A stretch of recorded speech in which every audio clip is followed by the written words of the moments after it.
Your counsel asked me to produce a contract. Is that the contract that you testified about? I guess it is Mr. Jerome's signature. Who is he? He was the treasurer.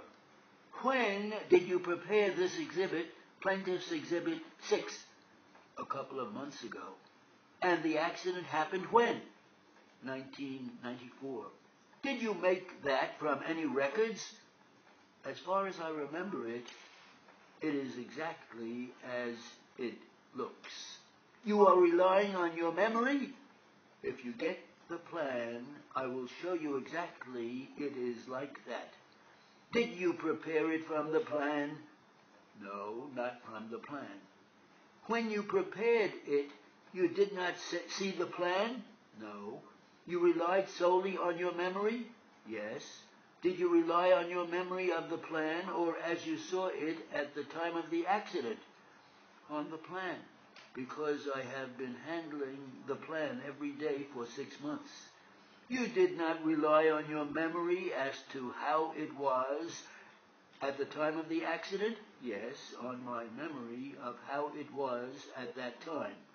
You constructed this exhibit based mainly on your recollection as to how the building was at the time of the accident?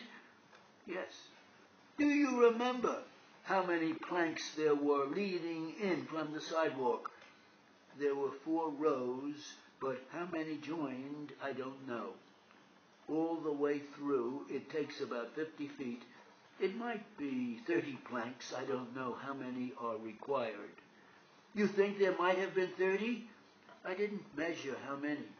The thing is about 50 feet front up from the street to the path, but it would require 3 or 4 rows of planks. You are talking about figuring it out on the basis that it is so many feet from the sidewalk and would therefore require so many planks? Yes, if you have the plank 30 feet long, it would be required, but not even 2. That is how you constructed this exhibit? Yes. You estimated it was 170 feet from the sidewalk to the inner part? No. About how many feet was it? About 50 or 55 feet from the sidewalk to the end of the wall. From the sidewalk to the end of the inner wall was about 50 feet? Yes, you couldn't go any further. Your recollection is that it would take about 4 rows of planks to get there? It depends on the length of the plank. What was the length of the planks in this case? The plank I stepped on would be about 18 feet long. The planks which led into the entrance to the building, how many of them were there? 2 on each side, 12 inches wide. Let us begin from the sidewalk. There were how many planks on the day of the accident resting on the sidewalk?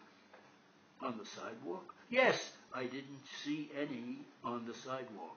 Didn't some ends rest on the sidewalk? Ends, yes. You say there were 4 planks resting on the sidewalk, the ends resting on the sidewalk? Yes. How long were those planks? I don't know how many there were. I didn't measure them. How could you properly prepare this exhibit? I have 2 sections. Maybe that plank was 3 sections. The beam is spaced over 8 feet. With 2 spaces, you have a 16-foot plank, and the last one you might not be able to use a 16, so you would have to cut it off and make it 14 feet. You were the one who put the cross beams in? Yes, sir. You were there day after day doing that? Yes, sir. Did you go daily, or was it twice a week? Twice a week and 3 times a week. Where you began, did you go every day? Not every day. You gave directions and let the work go for a day or 2 when you would not go down? Yes, if I want to see if everything goes right, I might take a call to go up there on the job. When did you first commence working there? May or June? The first thing you did when you got there was what? We had another contractor that set the steel, and I only went there to see what he is doing. When you say the steel work, what do you mean? The beams. When you attended, you went there to see if those subcontractors were properly putting in these steel beams? Yes. How many did they put in? About 15 ton. It is all steel all the way through. When you went there, what did you do? To see if he set it right. The steel contractor set them? Yes, but I had to be responsible for them. You saw that they were properly set in the walls? On top of the wall. I don't put it in the wall. When you first started,